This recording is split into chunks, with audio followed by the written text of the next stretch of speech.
Wonderful. A very warm good afternoon, ladies and gentlemen, and thank you for joining our session today, Fastening Your Seatbelt for Accelerated Growth of Tourism. My name is Nicolas. I'm PWC's Global Industry Lead for Tourism and based here. Together with my colleague Marwan Bejjani, I will be taking you through a quite interesting ride, so fasten your seatbelt. Setting the scene. We are now in year 3 after the kickoff of COVID, and who would have thought that the biggest challenge in the industry is how to prioritize the investment requirements, the investment requests, the demand for airlift, for hospitality, for experiences at the pace at which we're currently seeing it here in the region and globally. So today, with our panelists, we really want to understand how this post-COVID investment push that has come out and that has kept our executives busy across days and nights, how they're dealing with it, where they are prioritizing their investments, what part goes to bricks and mortars, what part goes to talent, what part goes to sustainability or to digital transformation, and to basically understand what has that done to their part of the industry in positive as well as perhaps in added stress levels. I'd like to introduce you to our panelists. We're going to start from left to right.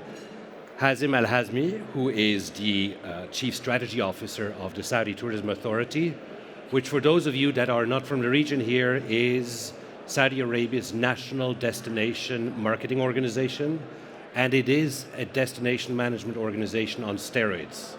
They are racing, working, rolling out, promoting and deploying at a pace that I think very few of us that work in tourism would have seen over the past 20 to 30 years. Next over is Kelly Craighead. Kelly Craighead is the CEO and President of Cruise Lines International Association, which is the trade association representation and advocacy group for what I understand is about 90% of the world's cruise industry. So basically, she is quite literally the captain of the ship. And prior to that, to have an additional link to tourism, Kelly, you were the Deputy Assistant Secretary for Travel and Tourism, which is a very long title, which basically means the United States of America's Tourism Minister. And it's wonderful to have you here. Does anybody here not know Marloes Knippenberg yet? All right, a few, just in case, I'm going to introduce her again.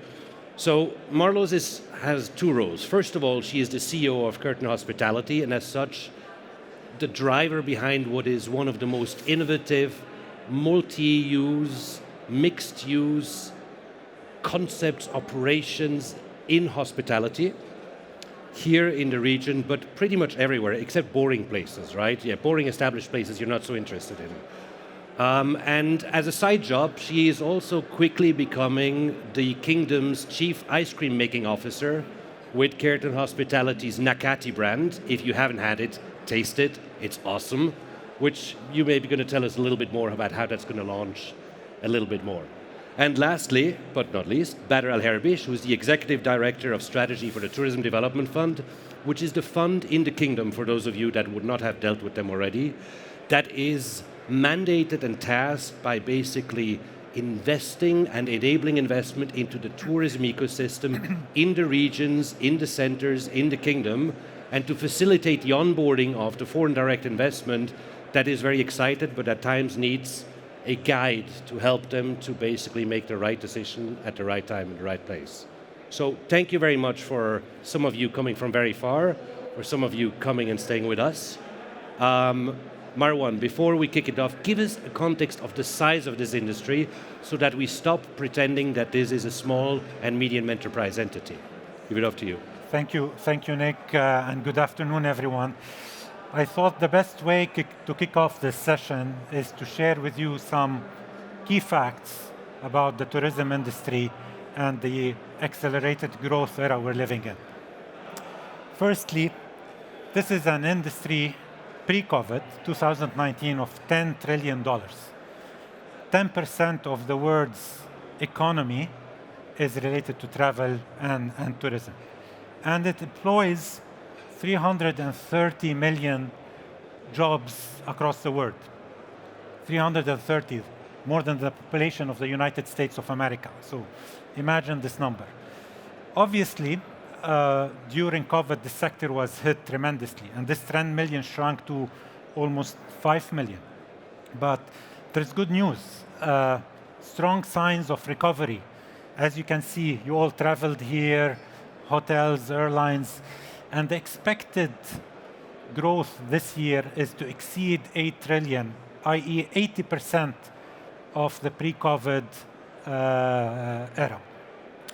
And the expectation is by next year, 2023, to exceed pre-COVID numbers and build the momentum forward.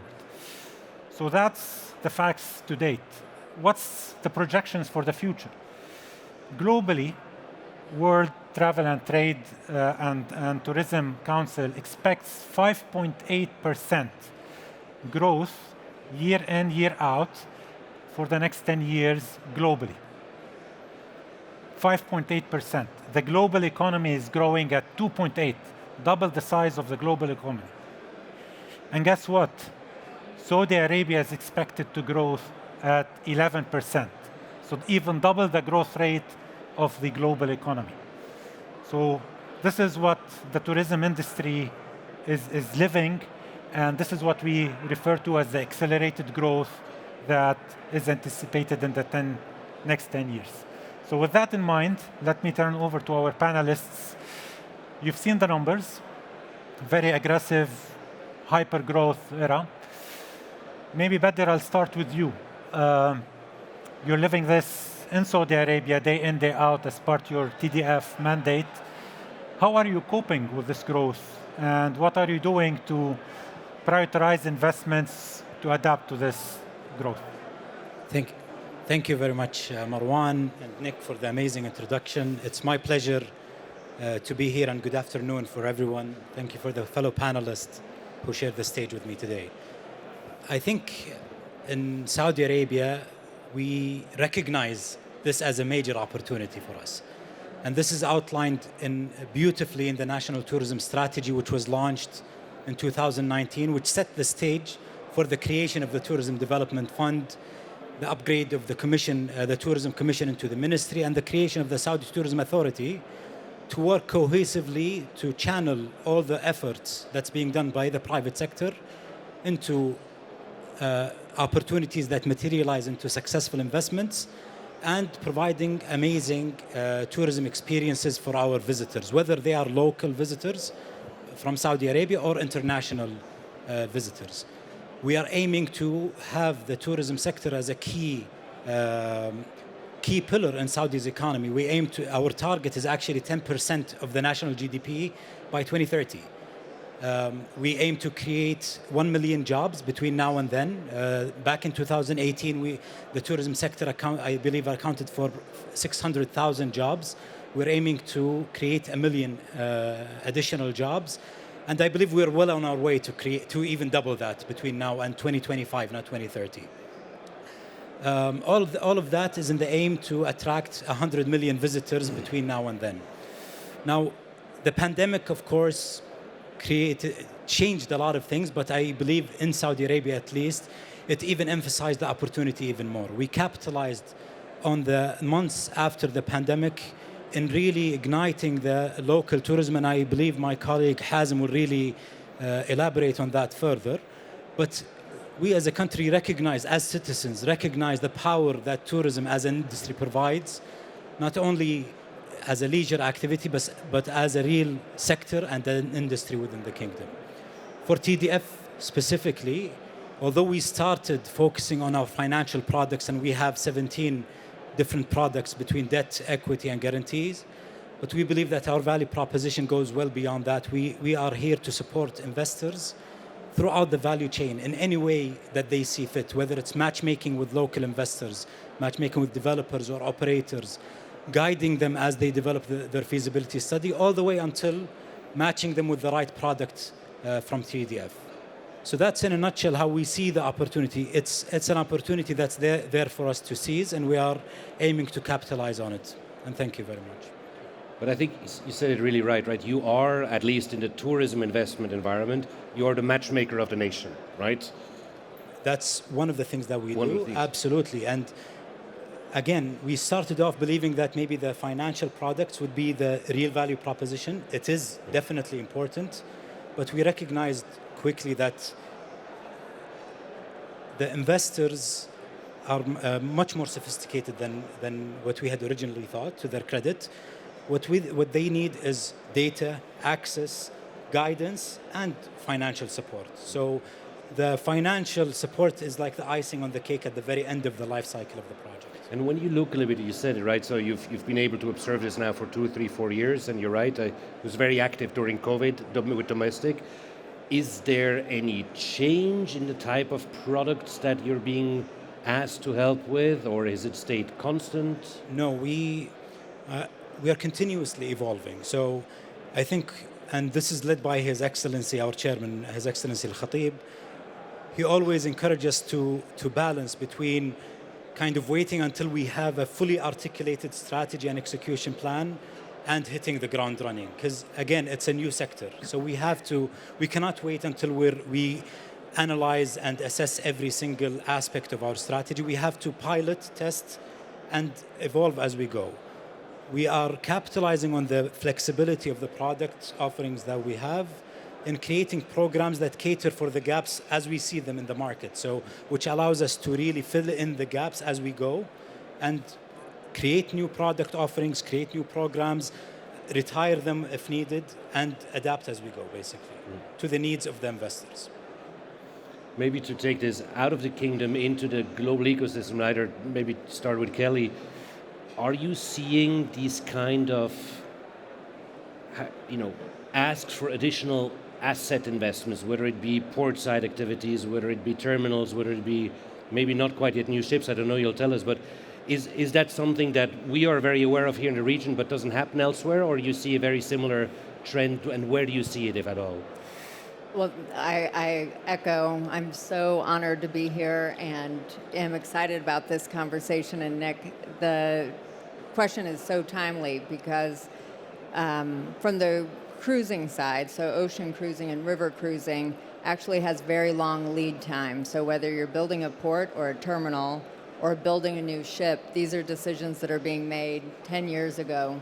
So when we experienced COVID, which obviously hit the industry very hard, you are already seeing investment that is continuing to this moment now. So we really see, I think we'll have 20 new ships debut over the next 2 years, 70 new ships. And the ships are a variety. From a product standpoint, you have very small luxury ships and expedition ships. You have mid-sized ship, you have mass market ships. 70 new ships will come out over the next 5 years. And you have world-class terminals where you see ports being developed to be as sophisticated as some of the best airports you've seen in the world. So the investment is continuing in part because the demand for cruising is so strong. And are the ships that were ordered pre-COVID and that, I'm not sure what you say, delivered or come off the wharf now after COVID, are they still fit for purpose, or has there been a change in what the industry is looking for? So is it matching, or is there a lot of demand for something that is in shortage and maybe not so much demand for overcapacity in other part?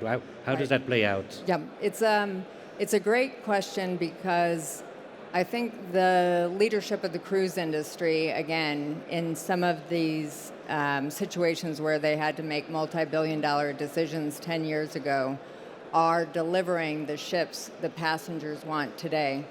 And what's in production and what will come out over the next 5 years will be the ships that the next set of consumers are interested in. So the largest growing segment, the people most interested in taking a cruise vacation, are millennials and Gen Z.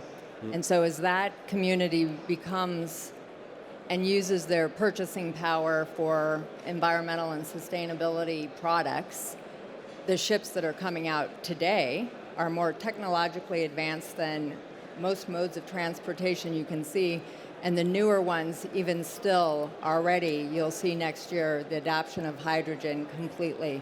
Even the ability to use LNG now, which exists now, or batteries now, is because of these back investments. So long answer short is yes, you'll see that we match now and we'll match in the future. And my kids would like to know free Wi-Fi in every room? Say it again. Free Wi-Fi in every room? Or in every Well, cabin? there is Wi-Fi in every All right, room. fair enough, fair enough. It's an investment after all. Perfect. Maybe let's move to the next question. Digital in tourism. This is a hot topic across all sectors, but as well in tourism. But tourism is an experiential offering. You need to look and feel and live it. At the same time, digital is making strong inroads into the sector. So maybe Hazim, from your experience, how you're balancing between the digital side and the experiential side, and what investment opportunities digital is creating in the sector? Well, thank you, Marwan. Thank you, Nick, and hello to my fellow panelists and to everyone here. Before answering the question, I think the role of digital in the sector could be looked at with different lenses. And before talking about those, I'd like to remind everyone here that the fact that in Saudi Arabia, we're probably the last global player coming and participating in this competitive landscape globally for the international visitor and also for the domestic visitor. Having an opportunity not to inherit anything while everyone globally is talking about digitalization, about switching from analog to digital, about deploying the role of technology across the visitor journey. We are native, and some of the choices that we are making is not only digital first, but sometimes digital only. Another thing that I'd like to highlight before addressing your question is the fact that we are in this industry of delighting consumers, delighting visitors.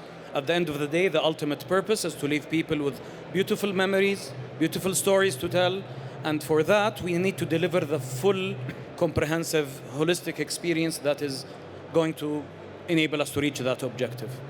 Now, digitally, first of all, as we build our activities across the value chain, I think digital has a big role when it comes to the visitors themselves.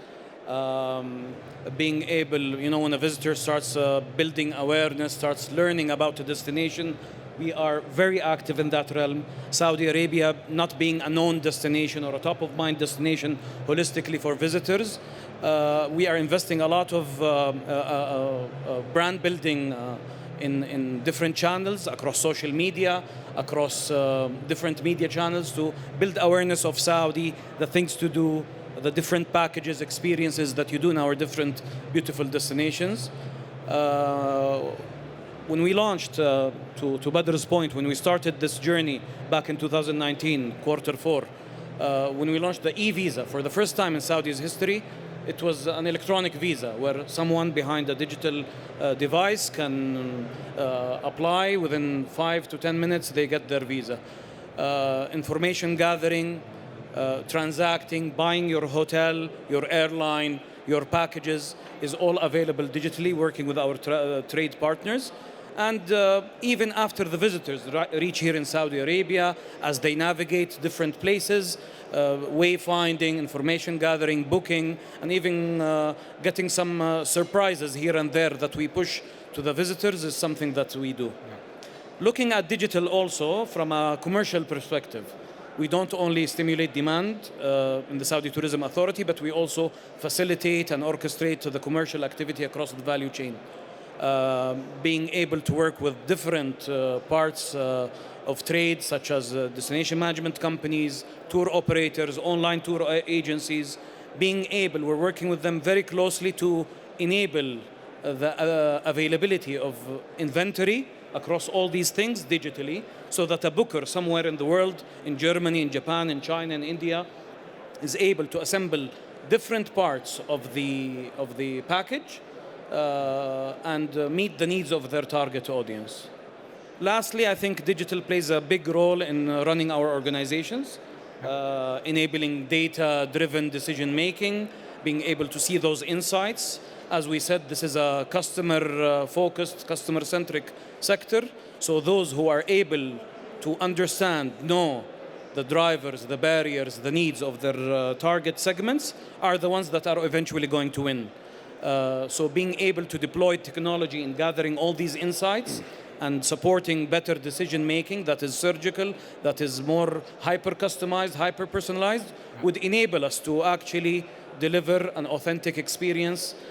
We say that Saudi is going to be the home of the authentic Arabian experience, and being able to marry all those digital aspects with the human interaction, the very unique human interaction that we believe we can deliver for all our visitors, is our unique value proposition that will enable us to compete and achieve the big ambitions in the longer term, 2030 and beyond. But maybe taking it from the national level to the operator level, right? Because Marloes, you have to do your digital transformation in parallel in your properties in Saudi, in Jordan, in Georgia, in Morocco, are you seeing a lot of different type of digital investment that you need to do in your different locations, or is it pretty much similar and just challenging normally? I would say it's pretty much different everywhere. Everybody's kind of talking about the same idea. But the more I listen to it, and the more what you just said out when it comes to strategy, and our industries are quite similar. It's almost every country is creating waves, and as the operator, we're almost the surfer. That the higher the waves, the better you can surf. The lower the waves, there's no surfing to do. So from an operator perspective, what we've learned is where before we were kind of the leaders in technology, the leaders in innovation, the leaders in whatever we wanted. It's actually now the countries. It's through a lot of institutions that is being led. And so what we're building, and that's also very similar to Saudi Arabia, when we started building our company, we could build on innovation. We didn't have to look at all the history and trying to change something. So from the beginning, we never said, these are the systems you have to use. This is what you have to do. We build middleware, and every single country we go into, we can just plug in. The more innovative you go, the more we can plug that in. And there's certain countries that can't afford or are not that far or anything else. And when it comes to people often say, what about the digital check-in? Why can I not check in and then walk through? Security and safety in the GCC still plays a major role. But when you look at the conversations here and surrounding countries, right, if that's for the UAE, they're taking it as far as airports. It's not how can we make the technology work, it's how can we scan your face and how can we make sure that everything we're doing at the moment can plug into what we're already doing as operators. We're probably in Western Europe, we're still talking about how can we integrate everything, how can we have the scanner that is mobile. So unless as an operating company you actually build up agile, flexible, or anything else, I think we'll really be struggling in the future because the expectations definitely here, UAE not being any different, Egypt catching up, Mediterranean Europe catching up. The expectation from companies and organizations is much greater than I think where we challenge ourselves. Is it the same in the cruising area? I mean, I know you represent a global membership basically, but you are still very much coming out of the analog age and had to do that transformation, whereas the SDA and Kerten are digital natives. Does that create different challenges? I'd like to say that's a myth. It's a myth. All right. Where we might still be back is that we are leaders in innovation, and where what's always interesting about tourism is how much of tourism actually relates to national security and the crossing of borders and the intersection. And so from the cruise perspective, because it is international commerce and because there's such a reliance and a dependency on the national security apparatus, cruise ships are some of the most advanced in terms of biometrics and facial recognition. It's how you're embarking and disembarking ships. It's the wearable technology that lets you go into your room to order your food by the pool, to arrange your shoreside. And so really from an analog standpoint, we're really far beyond because of just the root cause of having to really understand national security, the ability to create inspiration through sometimes only digital platforms, and really then onboard the advances in the customer experience and how you use that data to continually improve the product. So, point taken. Absolutely. Is that something, Badr, that is actually sometimes asked for as a separate project? I mean, I made the question maybe a little bit naive, but I mean, it's easy to come and say, I want to have an asset of any type, or maybe you're not ready, but are entities coming and saying, listen, I actually know properly well how to do the hospitality and hosting part of it, but I just need help to upskill, to reach an audience, so I need digital investment. Is that something that you see, that exists, that is possible?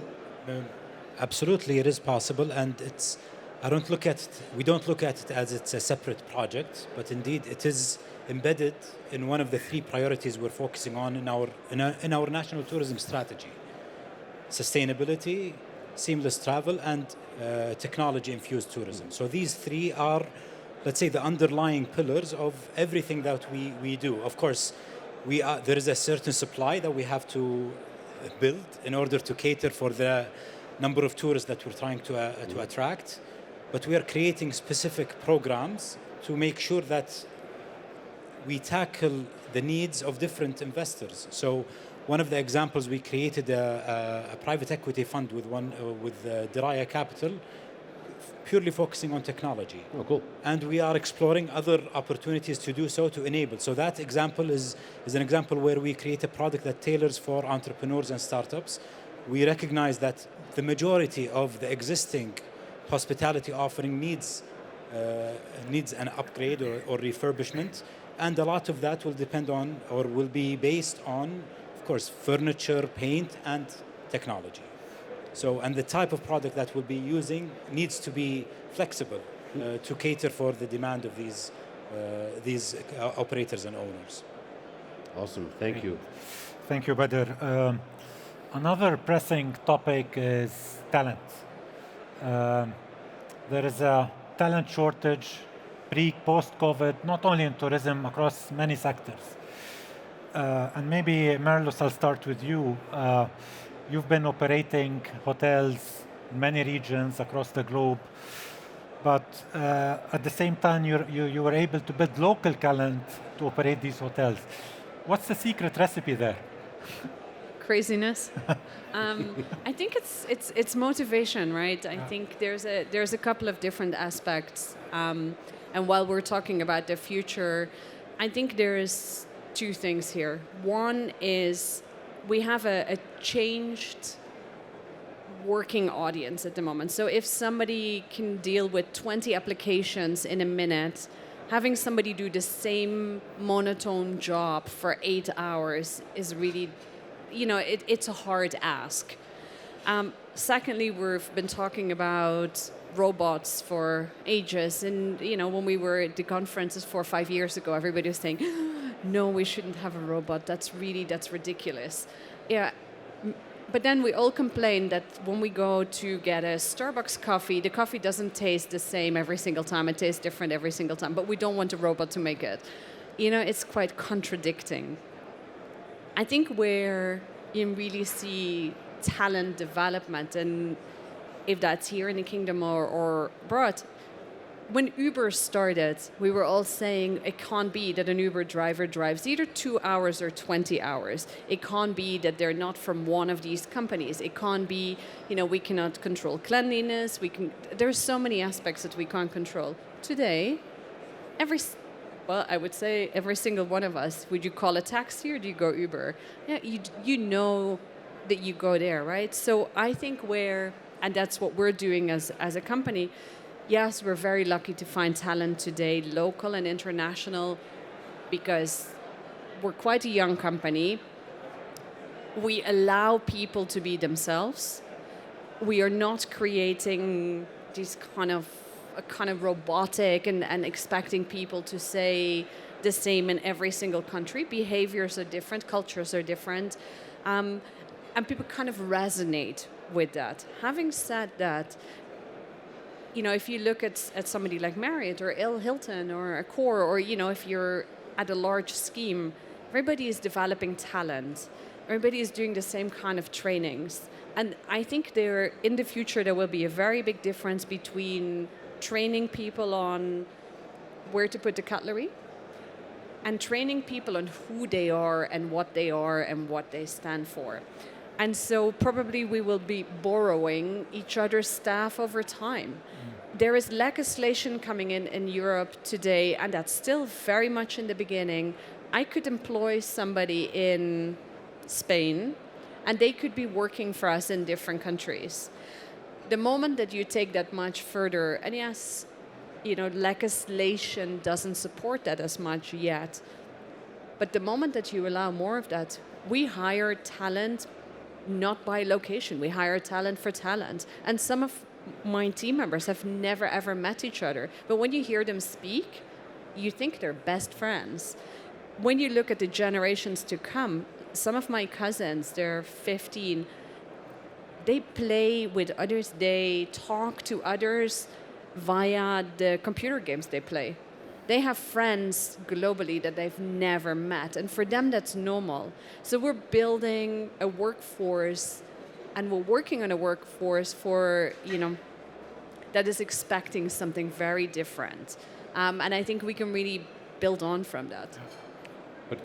So I've had the pleasure of staying in some of your hotels. I just want to probe a little bit more. I mean, you have, and I've been a few times, so I wasn't just lucky, but you have near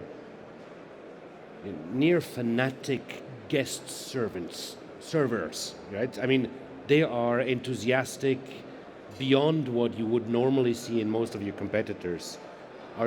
Is that happening at selection and recruiting, or is that happening in training?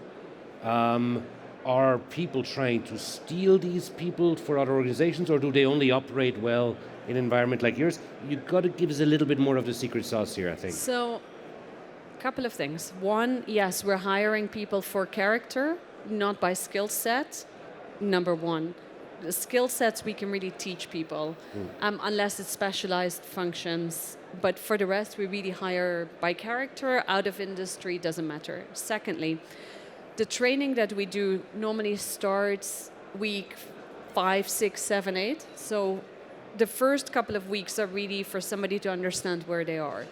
We're not pretty much dropping or dumping somebody into a meeting room. Third, we do not have training as a function that is separate, neither HR. So recruitment is done by operations, recruitment is done by the GM, recruitment is done by whomever needs within their division, not by somebody who's just selecting just to fill a role. The moment you have this, they're picking people they want to work with. And that's very different. If you're selecting somebody you want to see every day, or you're just selecting just because. Then the next piece is, do they function in another environment? It's very difficult for them to do the same. What is very hard for us is to teach people how to be themselves. People ask every single day, just tell me where you want me to move, what you want me to do, how often you want me to do, what you want me to say. And you have to be very consistent and persistent in repeating, go out there, speak, lead by example. And yet I still do this, right? At the moment I'm on a project, and so my team, you're in the lobby, we have a shortage of back of house areas by choice. The moment that you don't have back of house areas, the moment that you don't have pretty offices, everybody has to be on project, and you're forcing the front facing, not the back facing. So we're actually having a discussion around investments, but you're saying you're doing it with less back of the house surface, which costs. You've eliminated recruitment, or you've folded it into operations. Is there areas where you need to spend more, literally in investment, in order to maintain a happy and motivated workforce? Yes. Team member facilities, team member restaurants, team member activities, engagement, communications, brand. people like to be part of something that is growing and blowing today. And the more we give them and the more we let them be part of that, the more they feel connected. And I know that we always talk about, how many followers do you have on Instagram and let's take a picture. But people like to be part of something, and not just something that is a product, but people like to be part of a following, etc. And that's a much heavier investment. The other part is, because we have a lot of collaborations, the part of investment is training them in how to create collaborations, but also how to then monetize that, how to legalize that, how to build that into the infrastructure.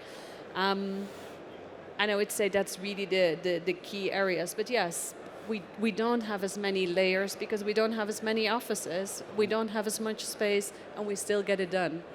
And Kelly, you also had to, be careful that I don't get it wrong again, but I would assume a large part of your pre-COVID workforce returned to their home ports, and basically it was not much work, and you had to recollect them as an industry, reconstitute them.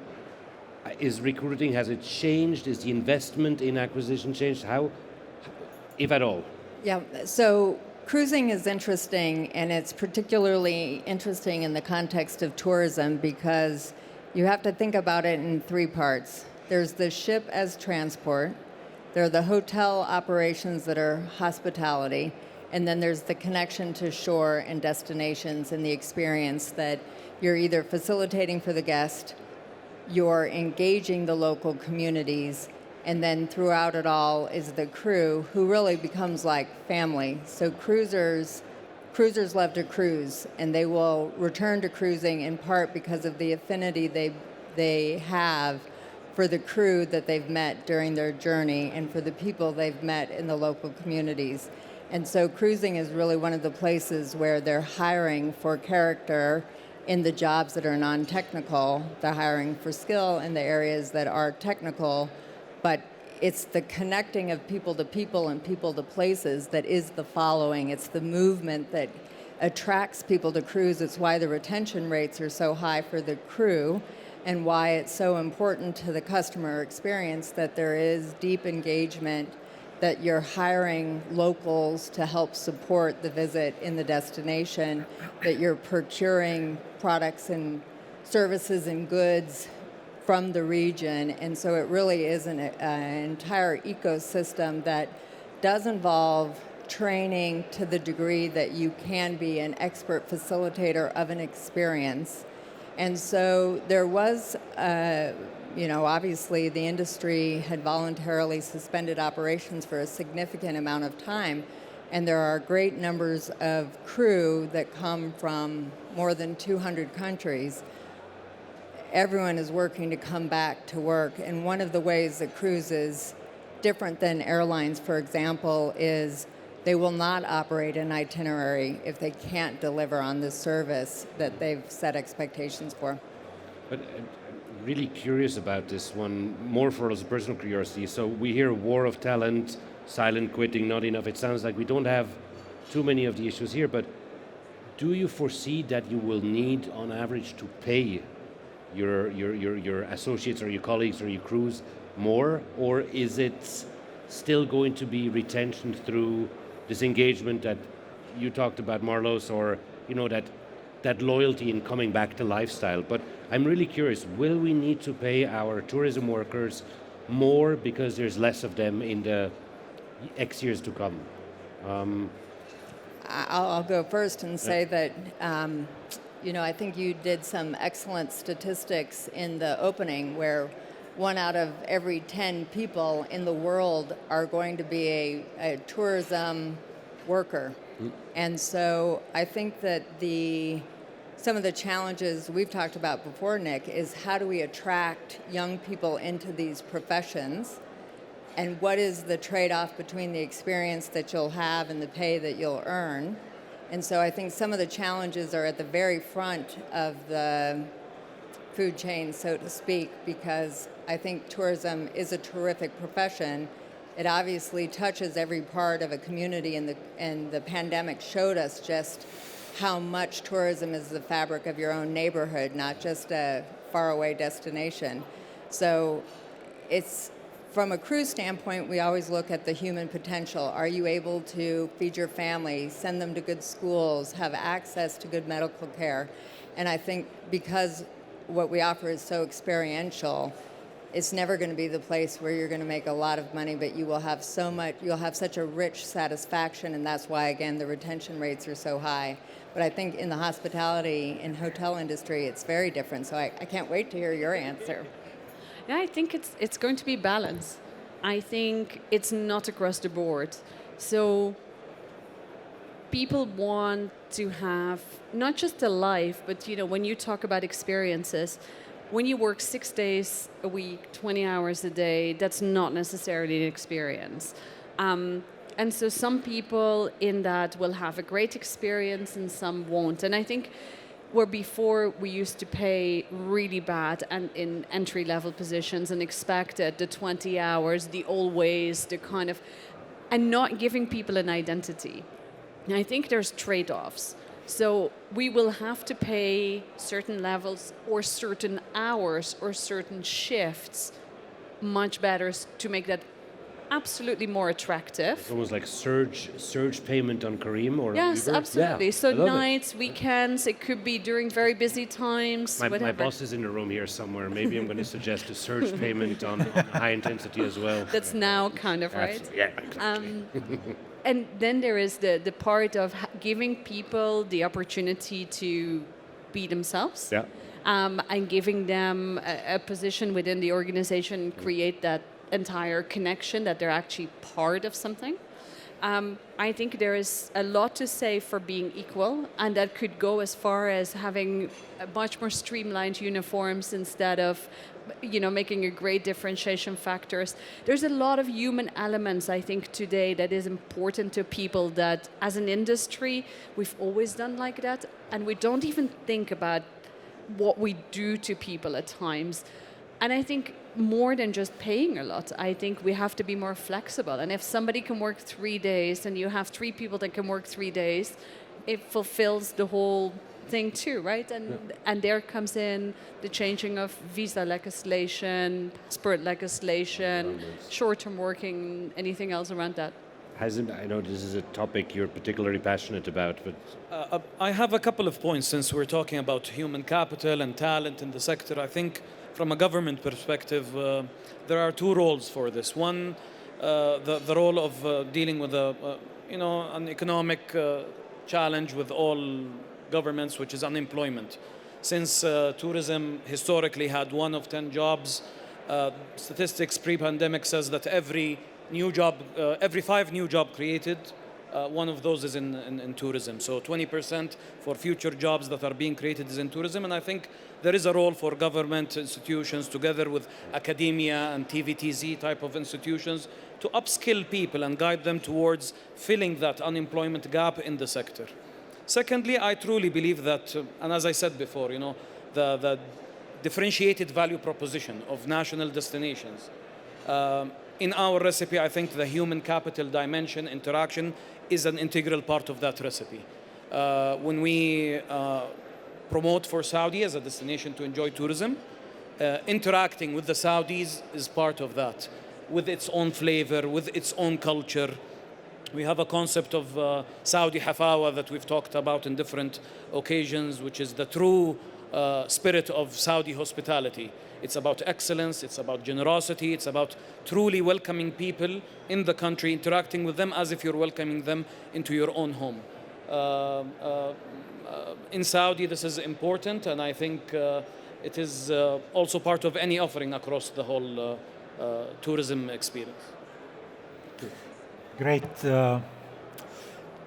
Let's move to sustainability. Sustainability has been is a hot topic across sectors, and it's gaining momentum in the sector, in tourism sector. How do you see sustainability shaping the future of tourism? And maybe Kelly, maybe I'll start with you. I know you're the ambassador of sustainable tourism at the United Nations World Tourism Organization. So if you can give us your perspective on that, please. Sure. Just to pick up on your point a little bit, I think the world of tourism works best when the public and the private sectors work together. And there are times when governments push and private sector follows, and there's times when the private sector leads and government supports. And so from a sustainability standpoint, it's really to define sustainability. So whether it's environmental sustainability and what that has to do with climate, and that's where maybe decarbonization fits in, or where does it have to do with environment and where does a circular economy fit in. It's just ripe with so much opportunity. And again, one of the reasons I'm so proud to work with the cruise industry is because, again, it's the leadership that existed a decade ago before this was really the topic du jour, that billions of dollars were invested to develop technologies that make that ship as transport have a smaller carbon footprint. Again, there's ships today with LNG, which is obviously a transitional, sustainable fuel, on our way to much more, and we'll let governments help guide this, but where you're going to see propulsion happening in a different way. And at the same time, that hospitality, the hotel operations in some of these large ships that are, in fact, like a floating city, what they've already developed is greater recycling habits than almost any other city. And so how waste is processed, how, some of the things that, again, this is why I have to do so much myth busting, Nick, is this perception that somehow cruise ships, maybe 40 years ago, were not great actors, but now there really is a focus on climate and decarbonization, sustainability, and a circular economy, and the important part that people play in it. So, you can see from our commitments to be net carbon zero by 2050, which is incredibly ambitious because unlike aviation, which is a massive industry, cruise is a speck. We're 1% of all of the maritime. And so working in partnerships with governments to be able to fund the kind of R&D that's necessary to really continue to lead the way in sustainable efforts is where we've put a lot of energy as an association representing the suppliers, representing the cruise operators and representing the travel agents to make sure that we have a common lexicon and that we're letting governments know what work is being done and where governments can help support advance a sustainability agenda in a way that supports a tourism agenda. Because nothing would be worse than some of the conversations that we've heard where people are now discouraging people from traveling. And so coming out of COVID, I think we realized that it is the human experience where you need to be connected to people in a way that travel and tourism promotes. And so all of us have a job to do to really talk about how not only are we sustainable and building for a more sustainable future, but just how important it is to peace and connectivity to be able to travel in responsible ways. Badr, I'd really love to hear your opinion or your insights on this because you are a very interesting vehicle. You are, on one side, you have KPIs that are very much financial, so you're not a charity, right? You would like to get most of your money back and you would like to get a yield, but at the same time, you also have a development mandate that says, well, maybe not all my impact needs to be financial, but could also be different. In what you see in your projects that you're working right now, is that balancing reasonably easy or is it a trade-off constantly? No, it's not a trade-off at all. And again, sustainability is hard-coded in our strategy. Every single project that comes at TDF's basket, there's an assessment that's being done on how it's not only sustainability, it's the entire ESG landscape. But we believe that that's not enough. We are updating or developing a new ESG strategy as we speak. We believe that it's what the tourists want. So I believe, and forgive me, I forgot the source, but about 40% of tourists are willing to pay more for more sustainable destinations, whether it's hotels or otherwise. So it is what tourists and future tourists are increasingly wanting. Secondly, it has proved companies that abide by ESG, and the pandemic is a great proof of that, are more resilient and they're more protected, and that's great for us as a lender, or if we're an equity partner or a guarantor. It provides more resiliency and more protection for our investments. So it just makes sense from, of course, the most important part is protecting the environment and protecting the assets that we are leveraging to attract the tourists in the first place. But it also makes a business sense, and it's more attractive to the customers that we are trying to attract. Wonderful. Seeing slowly but surely we're coming to the end of our session, and if we can summarize, Marwan, I'm also curious to see what you have heard. What I have heard from our panelists is many things that maybe pre-COVID were marketing topics around sustainability, around war for talent, etc., are now front and center of the agenda as strategic topics of, get it or don't play in the game anymore, right? And those that are in the business of promoting, financing, developing the destination say, guys, if you want to come play in our playground, then we expect you to have that front and center as well. Sounds like everybody had a rather interesting period of COVID. Must have been not very relaxing, but you've all not changed industries. Our people seem to have changed industries less than we had perhaps feared as well, although we do read a lot about, the great quit and, moving into call centers, etc. And lastly, I hear a lot of positivism combined with saying we got a fair amount of work ahead of us. So this is not a less attractive industry, may become a more profitable industry. It's not anytime soon going to become a 9-to-5 industry, but I like the surge pricing. I'm going to think about this one. And it looks like we may have really fantastic success stories from the kingdom and otherwise to report next year, same place, same time. Marwan, have we summarized it well? You captured it well. Great. Awesome. And pleasure to have you. Thank you for flying in, some of you. Thank you so much. Thank you. And if you'd like to thank our panel, thank you for coming today.